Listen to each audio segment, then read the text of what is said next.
नमस्कार दोस्तों। जैसा कि आपको पता है जो 2024 का जो मेंस है उसका रिजल्ट आ चुका है। आप लोगों के काफ़ी मैसेज आ रहे थे यूट्यूब पे, टेलीग्राम पे, व्हाट्सएप पे। तो इसमें कि मेरा रिजल्ट क्या रहा उसको भी देखेंगे। साथ ही अपन देखते हैं कि कितने लोगों का सिलेक्शन हुआ है, कितने का नहीं हुआ। तो जैसा कि आपको पता है कि लाखों लोग फॉर्म भरते हैं, उसमें से मात्र 14,623 का सिलेक्शन हुआ है। प्री में हुआ था मतलब। अभी इनमें से सिर्फ और सिर्फ 2845 लोगों का मेंस क्लियर हुआ है और इसमें से भी फाइनली तो सिर्फ 1000 लोग ही सेलेक्ट होंगे, जिसमें से भी आईएएस और मेनली जो आईपीएस के लिए भरते हैं। आईएएस तो मात्र 100 ही कैंडिडेट ही आईएएस बन पाएंगे। तो जो प्रीलिम्स होता है ये आपको ऐसे नहीं, इसको बताने के पीछे मेरा एक उद्देश्य छिपा हुआ है, इसलिए बता रहा हूँ मैं इसको। तो आप ध्यान से सुनना।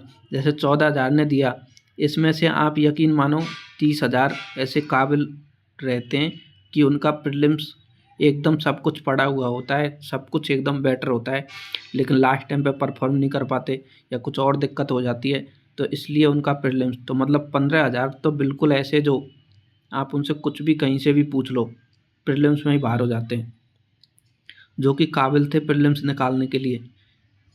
दूसरा अभी मेंस हुआ है, तो आप यकीन, तो इसमें कम से कम ऐसे स्टूडेंट रहते हैं, जैसे 14,000 में से आप मान लो कि कुछ का मेंस रेडी नहीं होगा, लेकिन 10,000 तो ऐसे रहते हैं जिनके पास शॉर्ट नोट्स वगैरह सब कुछ रेडी है।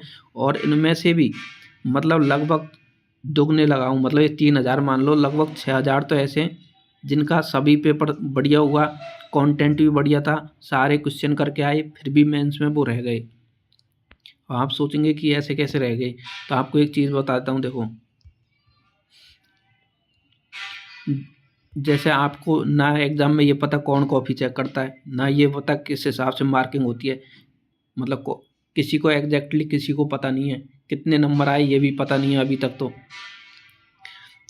अब जैसे 20 नंबर का कोई क्वेश्चन है, अब उसमें आपने बहुत बढ़िया लिखा है, सब कुछ अच्छे से लिखा है, राइटिंग भी बढ़िया, आपकी कंटेंट भी बढ़िया, सब कुछ बढ़िया है, उसी में एक टीचर आपको 10 नंबर भी दे सकता है, एक 9 भी दे सकता है, और वही टीचर आपको 11 नंबर भी दे सकता है उसमें, और 12 भी दे सकता है। ये मतलब मिनिमम लगा के चल रहा हूँ, ज़्यादा भी डिफरेंस हो जाता है कई बार। तो अब जैसे 9 एक उसी टीचर ने उसी क्वेश्चन में आपने सेम लिखा है, 12 नंबर दिए, और दूसरे टीचर ने उसी में आपको 12 नंबर दिए, तो 3 नंबर का गैप हो गया। तो 10 क्वेश्चन में ये 30 नंबर ये हो गए, मतलब एक ही पेपर में आपके 40 से 50 नंबर का अंतर आ गया, और आपके साथ ऐसे 2 पेपर में हो गया, तो आपका तो लिस्ट से बाहर चला गया आप।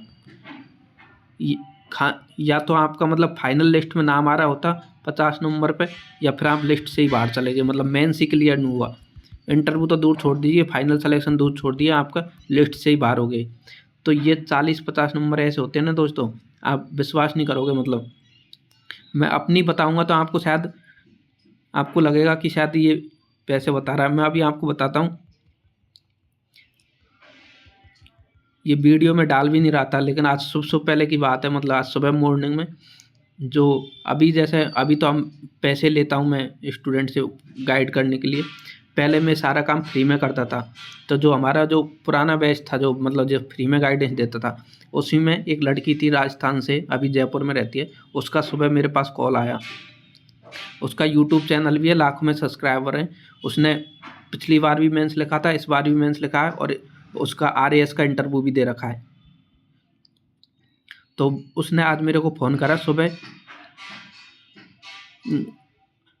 और उसने बताया कि सर मेरा नहीं हो पाया, और मतलब काफ़ी बोल रही थी कि सर मेरा तो सब कुछ ख़त्म हो गया, ये हो गया, अब मैं आगे क्या करूँ। घर वाले भी बोल रहे हैं कि तूने पढ़ाई नहीं की होगी, दो, और जो यूट्यूब पे भी नेगेटिव कमेंट आ रहे हैं। तो सर मेरे लिए आज रात में भी नहीं सो पाई मैं, और अभी बहुत मुश्किल हो रहा है, तो कैसे करूँ मैं। और उसका मैं आपको कॉपी दिखाऊंगा टेलीग्राम वगैरह चैनल पे, या जो हमारे ग्रुप चलते हैं ऑनलाइन में, कभी आपको उसकी कॉपी दिखाऊंगा उससे मंगवा के। मतलब उसका आप हैंड राइटिंग देखोगे एकदम ऐसा लगेगा कि बिल्कुल मशीन ने छापा है। और उसका मतलब बिल्कुल कंटेंट एकदम ज़बरदस्त। आप उसका मतलब टॉपर्स कॉपी भी मिल जाते हैं और उसकी कॉपी मैं आपको दूँगा, आप उसको मिला के देखना, अगर उसकी बेस्ट नहीं लगे आपको तो बोल देना आप। अब आप बोलोगे फिर सिलेक्शन क्यों नहीं हुआ? तो इसका मेरे पास जवाब नहीं है, ना उस लड़की के पास जवाब।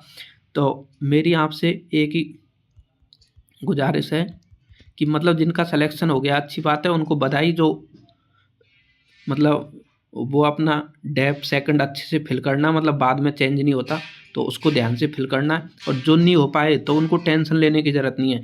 इस टाइम पे क्या होता है दोस्तों, लगता है कि मतलब ये मैं अलग तरीके से बोल रहा हूँ, ये वो वाला नहीं बोल रहा जो यूट्यूब पे अभी अलग अलग ज्ञान देंगे आपको, लेकिन इस टाइम पे आपको लगेगा कि मतलब सब कुछ खत्म हो गया आपका, कुछ बचा ही नहीं। और दिक्कत ये होती है अपन के, कई बार जो ग्रामीण पृष्ठभूमि से आते हैं, माता पिता अशिक्षित होते हैं, तो उनको लगता है कि शायद इसने ही कमी की होगी।